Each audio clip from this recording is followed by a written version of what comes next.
de las parábolas. Sean todos muy bienvenidos esta mañana. Mientras abro el ordenador, pongo en marcha todo. Muy bien. Yo oro para que el ordenador nunca falle, porque si no, mal asunto. Bien, como ha dicho Dora, esta mañana la predicación va en torno a la parábola de las 10 vírgenes. Estoy empezando a abrir el ordenador que no se abre. Con esto sueño yo, ¿sabéis? Yo sueño con estas cosas. Sueño que estoy predicando y la palabra y el ordenador no va. Sí. Señor, que se está actualizando, no me lo puedo creer. Bueno, gracias, Señor, qué bueno eres, ya se ha abierto. Bien, ¿preparados o distraídos? ¿Cómo nos pilla hoy el Señor? ¿Preparados o distraídos? Había un anciano creyente que estaba en sus últimos días de vida y un joven pastor, le preguntó: ¿tiene usted miedo de encontrarse con el Señor? Y el hombre le sonrió y le dijo: no, llevo toda mi vida preparándome para este momento.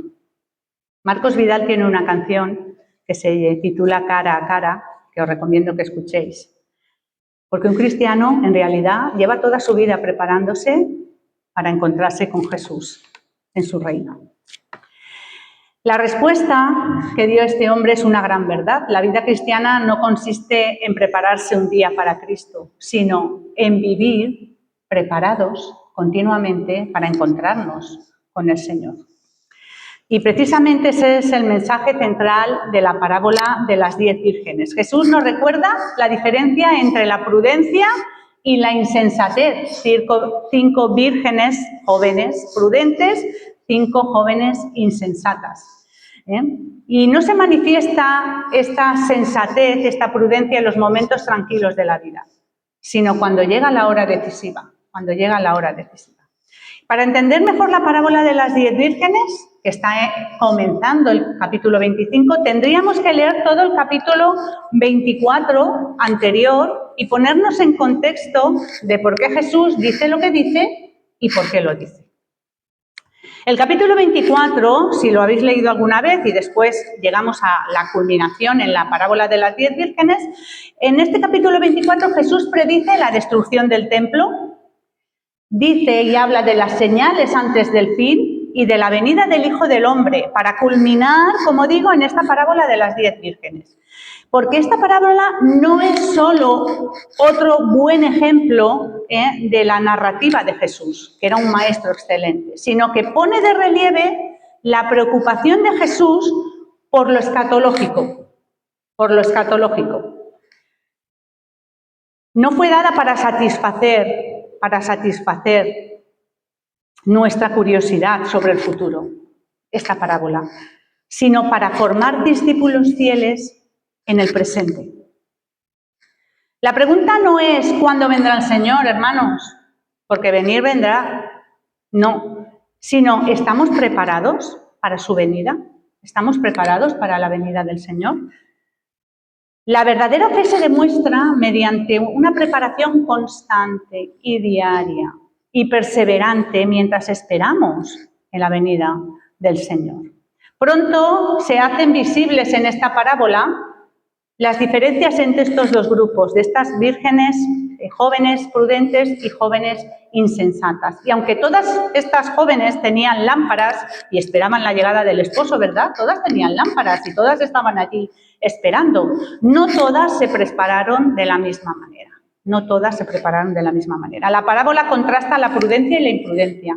Las vírgenes prudentes pensaron en el futuro y tomaron las medidas necesarias para estar listas. Lo hicieron. Aún así, si la espera se prolongaba, si tardaba en llegar el esposo, actuaron con sabiduría, actuaron con previsión y con responsabilidad. Pero por el contrario, las vírgenes insensatas actuaron de forma improvisada. Se enfocaron en el momento presente. No consideraron lo que podría ocurrir si el esposo tardaba en llegar. Y su falta de preparación reveló una actitud de ellas de descuido y poco previsora.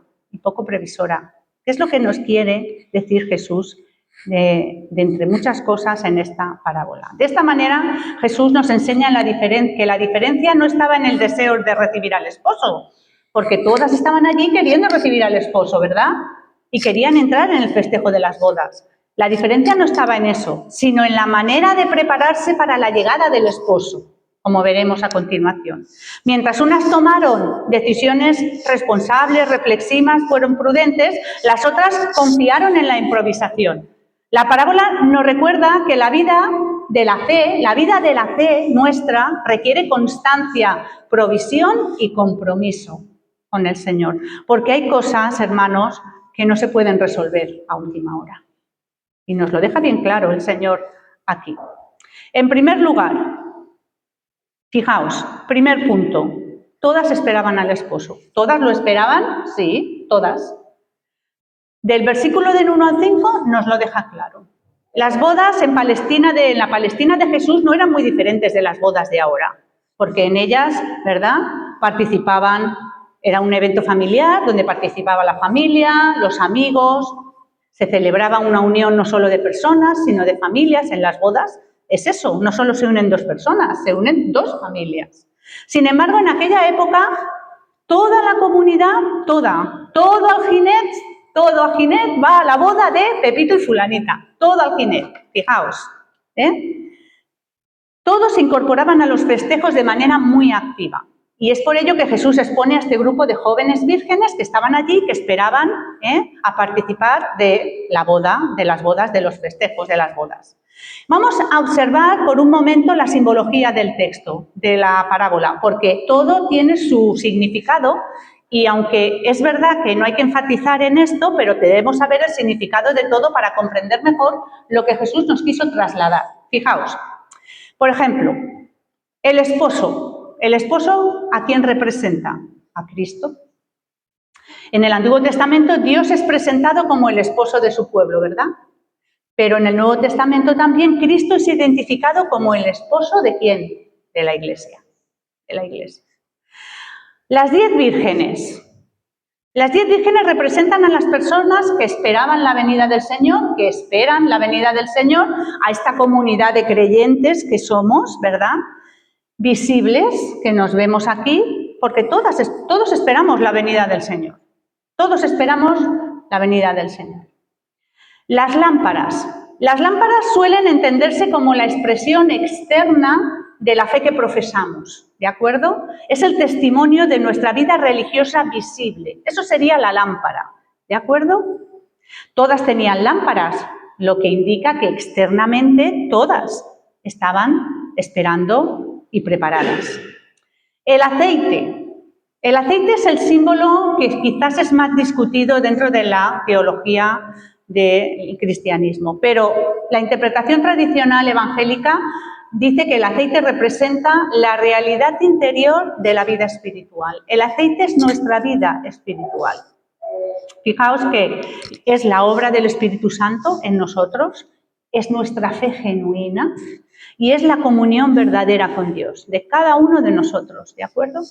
No se limita al Espíritu Santo solo como un símbolo, sino que es la vida que nos transforma, la vida transformada, la obra del Espíritu Santo en cada uno de nosotros. Es la fe auténtica que persevera hasta el final. Ese es el aceite, la fe auténtica que persevera hasta el final. El retraso del esposo, que también hay que recalcarlo, representa el tiempo de espera entre la primera venida del Señor y la siguiente, que volverá. El Señor volverá, la segunda venida de Cristo. La Iglesia espera, pero a veces esperamos más de lo que a lo mejor no. A lo mejor somos la generación que vive la segunda venida del Señor, o a lo mejor no. El Señor nos llama a su presencia y pues partimos de viejitos o cuando el Señor nos llame. ¿de acuerdo? Pero a lo mejor somos la generación que vive la segunda venida del Señor. Y eso tiene que estar en la mente de los hijos de Dios siempre. El sueño de las vírgenes, ¿lo habíais notado? ¿Lo habíais pensado alguna vez? Es interesante notar que todas se durmieron, todas, las preparadas y las menos preparadas. Pero Jesús no condena eso. ¿Lo condena? No, no lo condena, no condena que se durmieran. El problema no fue dormir, hermanos, no fue dormir, sino carecer de la preparación cuando llegó el esposo. Ese fue el problema. El clamor de medianoche. Viene el novio, ha llegado el novio. Representa el anuncio de la llegada del Señor, de lo inesperado. Y la idea central es la sorpresa, pero también la urgencia. ¿Por qué? Porque todas se despertaron y fueron, viene el novio, sorpresa, ya ha llegado aquí. Sabían que llegaba, pero a la vez había una sorpresa de que el novio había llegado. La puerta cerrada simboliza el fin de la oportunidad de prepararse. Esa es la puerta cerrada, el fin de la oportunidad de prepararse. Es una imagen de juicio y separación de Dios. El banquete de bodas, representa la plenitud ya en el reino de Dios. Significa que la salvación se ha consumado y que la comunión eterna ya está entre Cristo y su Iglesia. Dicho todo esto, hermanos, esta parábola no nos ha sido dada para explicar con detalle simbólico lo que acabo de decir, pero es bueno que lo sepamos, porque nos pone en contexto de lo que sí que Jesús nos quiere trasladar. Quienes esperan a Cristo deben vivir una preparación constante. Esto es lo que nos quiere decir el Señor en esta parábola, porque su venida, que es segura, aunque no sabemos el momento exacto. ¿Qué dice al final? Velad, porque no sabéis el día ni la hora en que esto sucederá. Las 10 vírgenes fueron invitadas a la celebración, todas tenían lámparas, todas esperaban al esposo y todas se durmieron. Eso es lo que tienen en común. Ahora, las 10 jóvenes estaban interesadas en ir a la celebración de la boda, pero a una celebración de boda hay que ir preparado adecuadamente. Yo siempre le he dicho a mi hija, no es lo mismo ir a un funeral, que a un entierro, que a la iglesia y sobre todo cuando somos hijos de Dios, en nuestra manera de hablar, nuestra manera de vestir, nuestra manera de conducirnos en la vida, todo tiene que decir que somos hijos de Dios. La diferencia entre los dos grupos no era externa al principio, no lo era.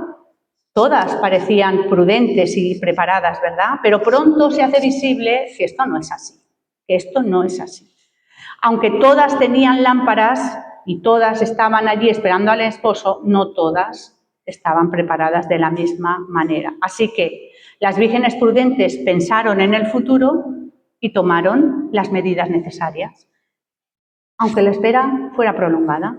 Actuaron con sabiduría, con previsión y con responsabilidad. Pero por el contrario, las jóvenes insensatas actuaron de forma improvisada. Se enfocaron en el momento presente, pero no consideraron lo que podía ocurrir si el novio, el esposo, llegaba tarde. Su falta de preparación reveló su actitud descuidada y poco previsora. Jesús nos enseña aquí, mirad, que la diferencia no estaba en el deseo de recibir al esposo, no está ahí, porque todas lo esperaban, ¿verdad? Sino en la manera de prepararse para su llegada. Mientras unas tomaron decisiones reflexivas y responsables, las otras confiaron en la improvisación. Pero la parábola nos recuerda que la vida de la fe requiere constancia, hermanos. Vivimos una vida cristiana que requiere constancia, previsión y compromiso. Porque, hermanos, hay cosas que no se pueden improvisar, ni se van a poder improvisar a última hora. No se van a poder. La parábola nos lo dice. No basta con pertenecer a una iglesia. Eso es lo que nos está diciendo Jesús. No basta con conocer el lenguaje religioso, no basta. La apariencia de fe debe estar acompañada de una vida espiritual genuina. Eso es lo que sí que nos está diciendo el Señor. Porque Jesús siempre nos advierte que la cercanía a las cosas sagradas, a lo religioso, no equivale necesariamente a tener una relación auténtica con el Señor. Y lo veremos ahora. Así que la pregunta es, ¿mi relación con Dios es auténtica? ¿Es auténtica? ¿Vivo mi vida, toda ella, con la mente y el corazón puestos en el próximo evento que Dios tiene en su agenda? ¿Que sabéis cuál es? Que volverá, que vuelve para juicio. Ya no vendrá como un niño en Belén, vuelve para juicio. Existe una fe cultural. Muchos viven una fe cultural. Lo que he dicho antes, voy a la iglesia, me congrego, hablo del Señor. Son esas personas que dicen creer, pero que luego viven a su manera y hacen lo que quieren. Y viven por la fe de los demás también. Esa es la fe cultural. Viven por la fe de otros. Ora por mí, que a ti el Señor, tú eres más espiritual, ora por mí. Sí, sí. No, sirve tú en la iglesia, que es que yo tengo poco tiempo para servir en la iglesia. Sí. No ponen sus dones a disposición de la iglesia ni del Señor. Diezma tú, porque yo, diezma y ofrenda tú, que sí, es así. Suelen ser los que tienen todo el día a Dios en la boca, pero no lo llevan en el corazón. Eso es la fe cultural. Las vírgenes insensatas eran así, hermanos. Son así porque este tipo de creyentes, que no son discípulos, que hay que distinguir muy bien entre creyente y discípulo, vive entre nosotros y habita entre nosotros. Son cristianos sin cruz, quieren la gloria de Cristo, pero rechazan el sacrificio y la renuncia que implica seguir a Cristo.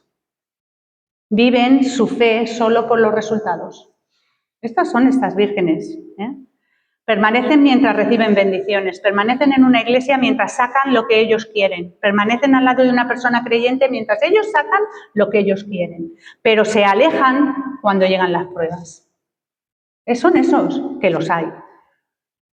Quieren pertenecer a una iglesia, pero no al cuerpo de Cristo. Quieren pertenecer a una iglesia, pero no al cuerpo de Cristo. Buscan un lugar donde asistir, buscan un club social, pero no una familia espiritual donde servir y crecer, que es una iglesia, el cuerpo de Cristo, donde tú sirves con tus dones. Ya hablaremos de la parábola de los talentos, de cuando el Señor reparte dones y luego te dice, de los dones que te di, ¿dónde está el rédito? Ya hablaremos de la parábola de los talentos. Los hijos de Dios tienen una responsabilidad con el Señor. Lo juzgan todo, pero no se comprometen a nada. Exigen excelencia de los demás mientras evitan asumir responsabilidades y rendir cuentas. Esos son las 10 vírgenes. Esas son. Pero las crisis, hermanos, nos cogen a todos, ¿verdad? Porque la tempestad nos coge a todos y entonces se ve dónde estamos fundamentados y dónde están construidas nuestras raíces. Revelan la diferencia entre un creyente y un discípulo. Las crisis hacen eso. Y esta parábola resalta ese hecho. Fijaos. En segundo lugar, la crisis reveló la diferencia entre ellas, porque al principio la diferencia no existía, ¿verdad?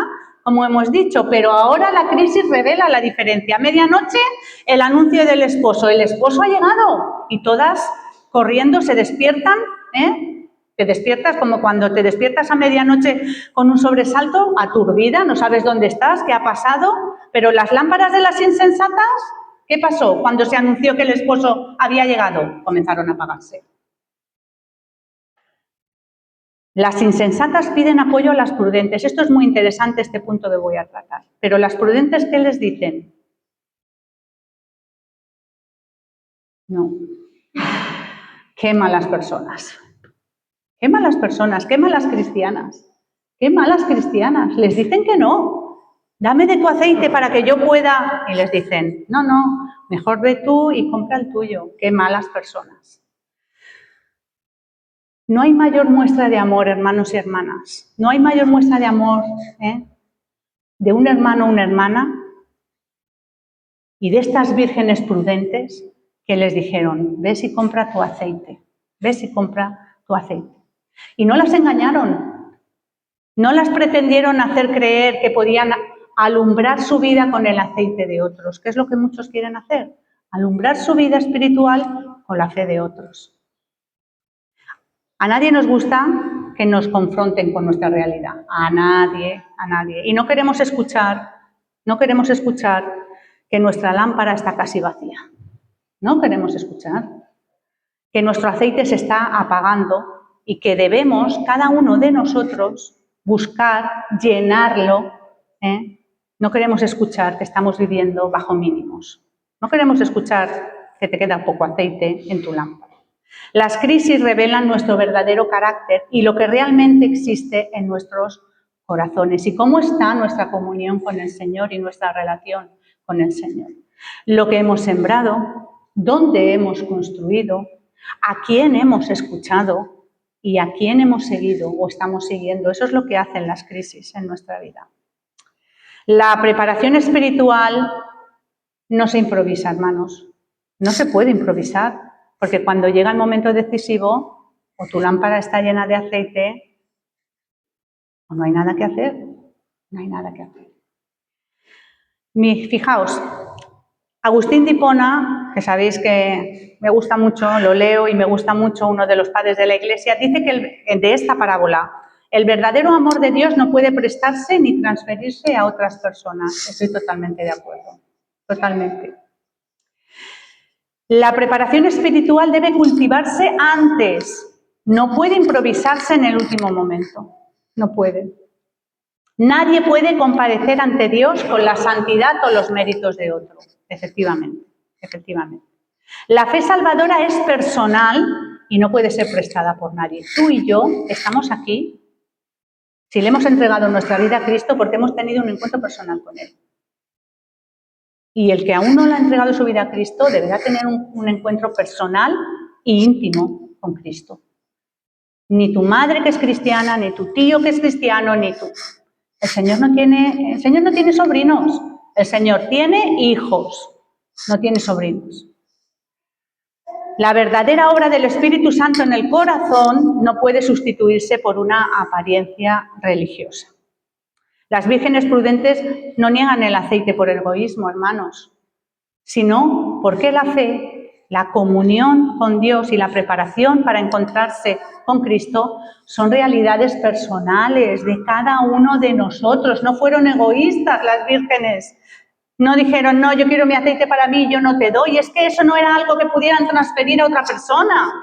Tu vida personal con Cristo, tu fe personal con Cristo, tu comunión personal con Cristo, tú no la puedes transferir a otra persona.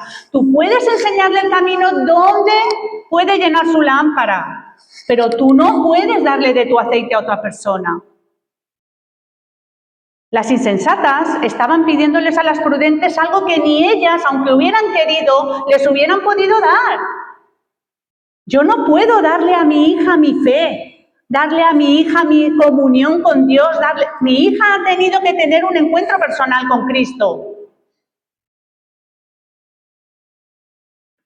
La vida espiritual es tuya, tu vida espiritual es tuya con Dios.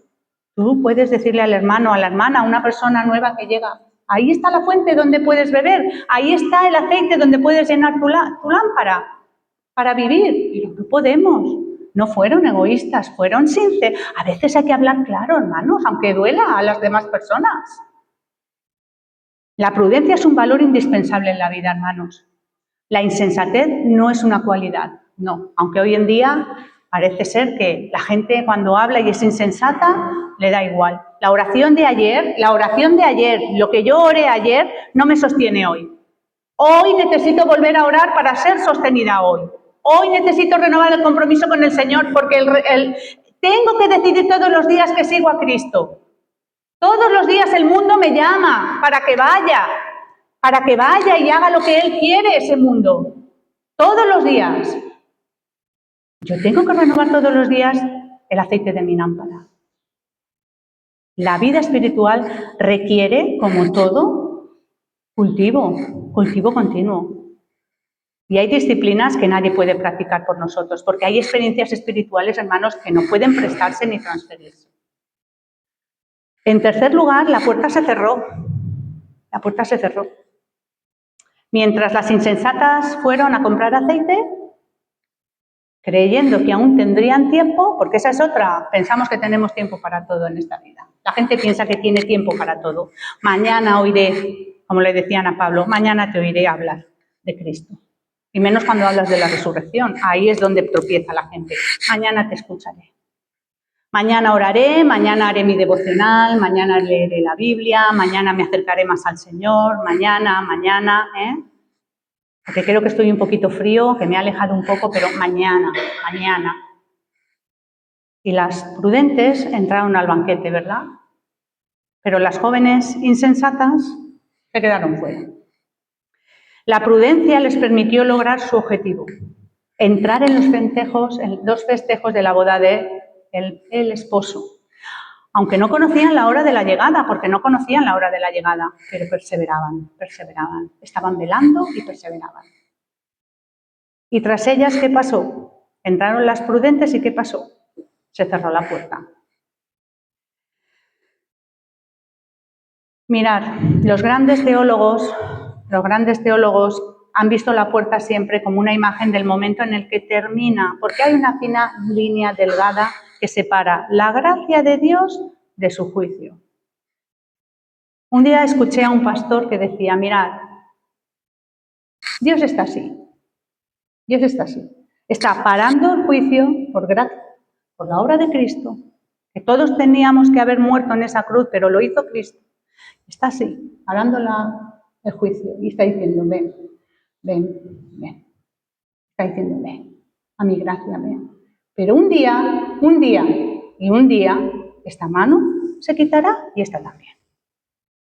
Y vendrá el juicio de Dios. Y vendrá, no lo dudéis.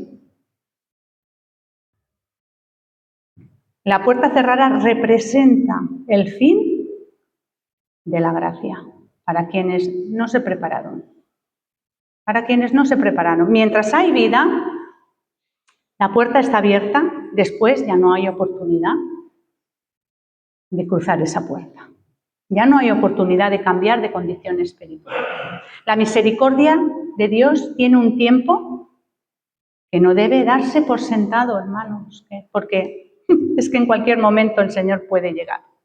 La puerta se cierra para mostrar que la negligencia espiritual que tenemos, que a veces la usamos, esa negligencia de mañana, eso es negligencia espiritual, tiene consecuencias irreversibles. Ya no digamos de la gente que ha escuchado el Evangelio y no quiere escuchar del Evangelio, que ya han conocido y ya no podrán decirle al Señor, yo no sabía. Porque habrá gente que podrá decirle al Señor, yo no sabía. Pero habrá gente que no tendrá excusa, que ya has oído la palabra y tú no has entregado tu vida a Cristo. Así que la puerta simboliza la entrada al reino eterno. Una vez que Dios ejecuta su juicio, hermanos, la condición de cada persona queda definitivamente establecida. Definitivamente. Así que después del juicio ya no hay cambio de estado espiritual. La fe, la relación, la comunión deben existir antes de la llegada del Señor, porque después ya no habrá tiempo, ya no habrá. La oportunidad de entrar es real. Y está aquí y ahora, pero habrá un momento en que la puerta se cerrará. Los grandes teólogos, como he dicho, coinciden en que la puerta cerrada representa la consumación del juicio de Dios y el fin de la oportunidad de prepararse para el encuentro con Cristo. La puerta no se cerró, hermanos, porque las vírgenes insensatas llegaron tarde. Los que estaban allí, llevaban sus lámparas. Sino porque vivieron sin prepararse mientras la puerta todavía estaba abierta, pensando que habría tiempo. La gracia de Dios es abundante, claro. Yo siempre digo, Dios, cuando me preguntan, ¿Dios es amor? Sí, Dios es amor. Por supuesto. Dios es amor. Lo tenemos en la cruz. Pero también es juicio. Y un día habrá un juicio. Así que la gracia de Dios es abundante, pero hay una delgada línea roja que separa el tiempo de la gracia del tiempo del juicio. Y Jesús nos invita a que no debemos proponer nuestra obediencia a Él, que ser discípulo exige decisiones aquí y ahora, no creyentes, que creen hasta los demonios, ¿lo recordamos? Discípulos que siguen a Cristo y se quieren parecer a Él. Como hemos cantado, empieza en mí. Eso dice un discípulo, empieza a cambiarme a mí, aquí y ahora, porque cada generación, hermanos, debe responder personalmente a la invitación que Jesús hace. Venid a mí todos los que estéis cargados y cansados, y yo os haré descansar. Yo soy la vida eterna, yo soy el camino, la verdad y la vida. Esa es la invitación. Y por último, el último punto, hermanos, velad. ¿A qué nos llama el Señor en el último versículo? Velad, porque no sabéis el día ni la hora. Es un imperativo, velad.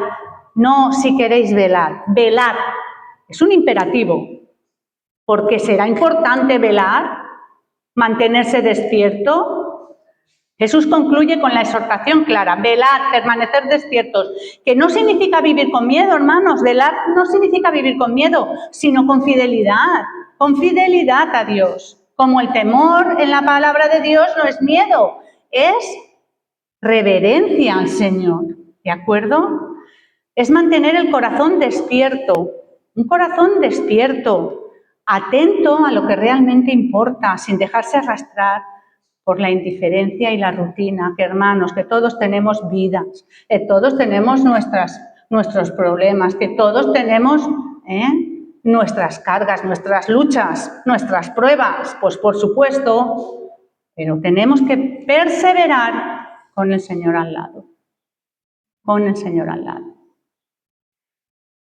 Quien vela no camina angustiado por lo que pueda ocurrir mañana, camina comprometido hoy con el Dios real que camina junto a Él.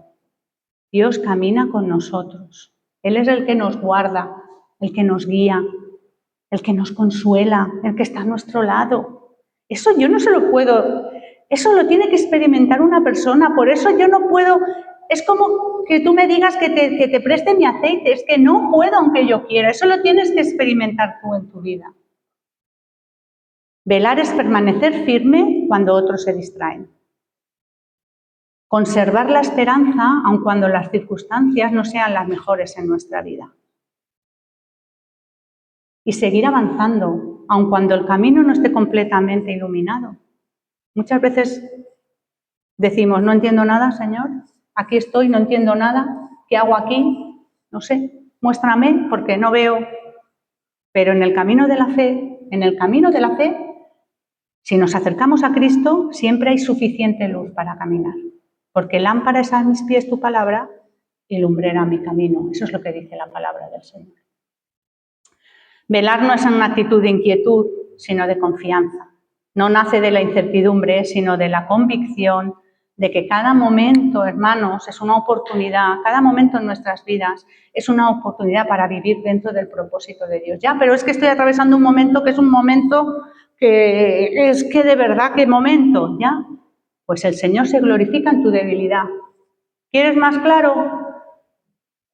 Para que la gloria de Dios se manifieste, porque si fuera por tus fuerzas y por las mías, ¿dónde está la gloria de Dios? ¿Dónde está ahí la grandeza del Señor?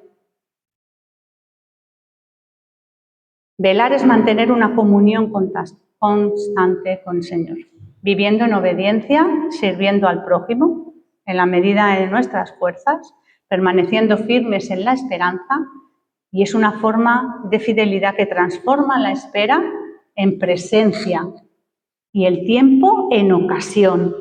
La espera la transforma en presencia. Yo estoy esperando, pero Dios está aquí. Y el tiempo que tengo es una ocasión para crecer día a día, porque el proceso de santificación es eso, un proceso, hermanos. La Iglesia vive entre la promesa y el cumplimiento. Vivimos ahí. Nuestra tarea no es especular acerca del día y la hora, que algunos lo hacen tristemente, en que volverá el Señor. Volver, volverá. Sino vivir, nosotros estamos llamados a vivir al Dios en el que creemos, honrándolo. perseverando. Mirad, vive como si Cristo hubiera muerto ayer, resucitado hoy y volviera mañana. Mañana cuando te levantes, vive como si Cristo hubiera muerto ayer, hubiera resucitado hoy y volviera mañana. Con esa mentalidad tenemos que vivir. Voy a concluir, hermanos, y querida Iglesia, de verdad, la parábola de las 10 vírgenes nos deja una verdad solemne y que es necesaria escuchar. Todos esperaban al esposo, todos, ¿verdad? Eran las 10 vírgenes las que esperaban al esposo, pero no todos estaban preparados para su venida.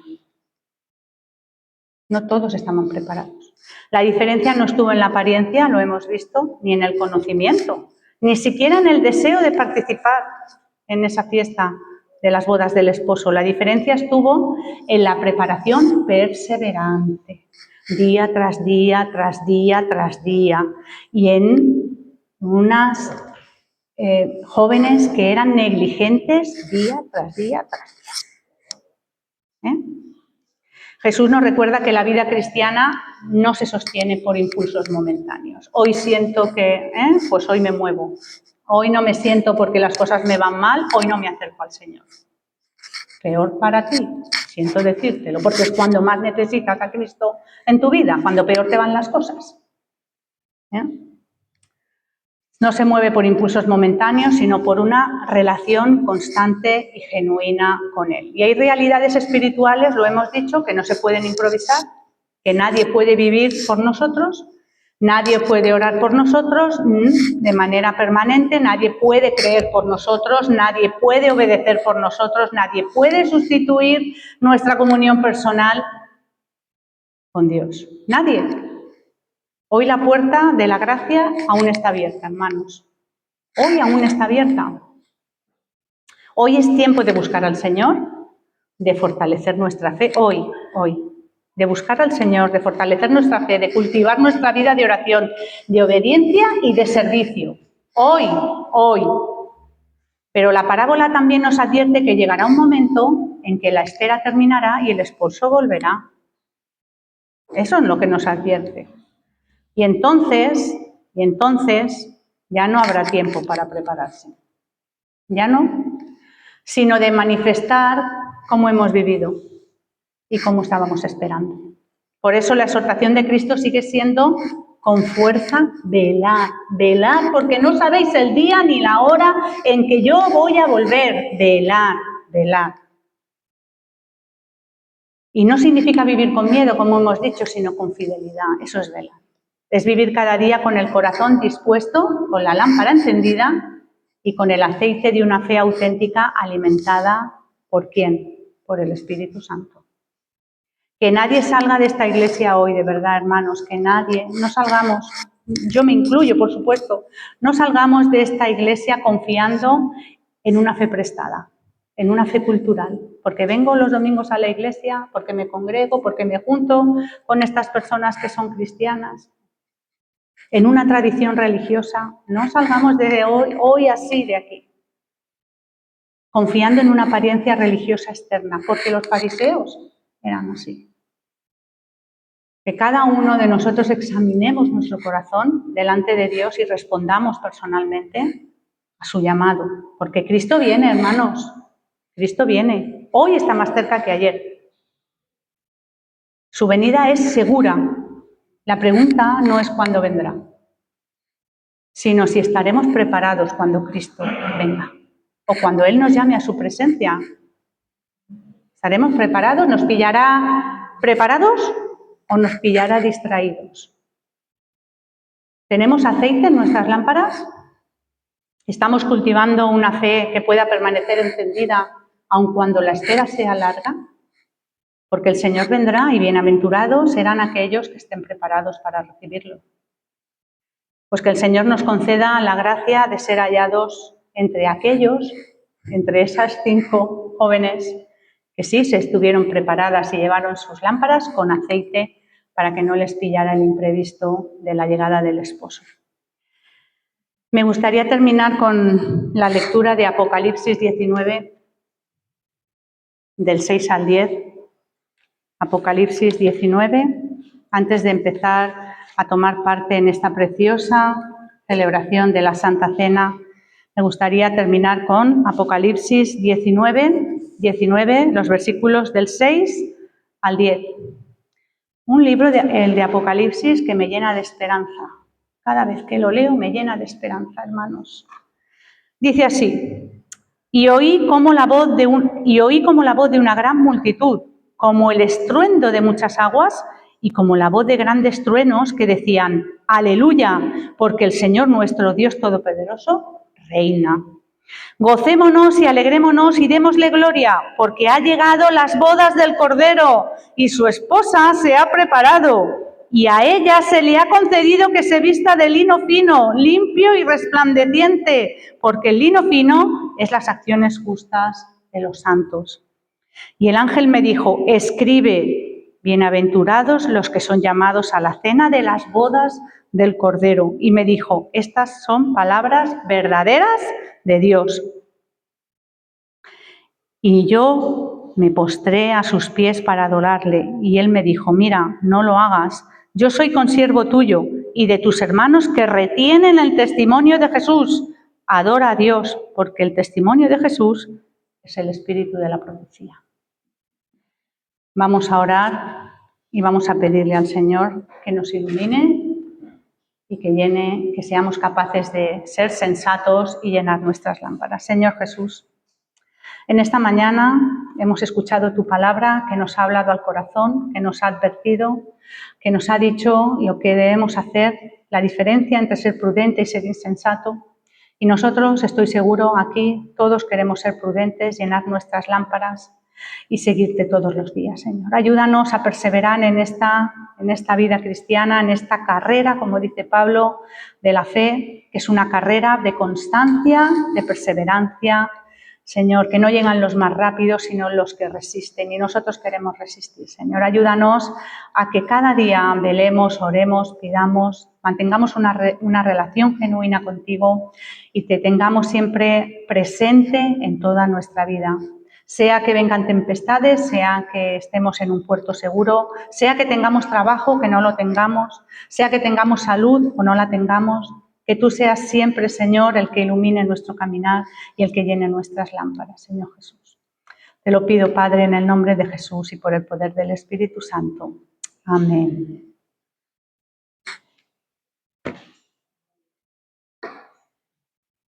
Apagar el vídeo.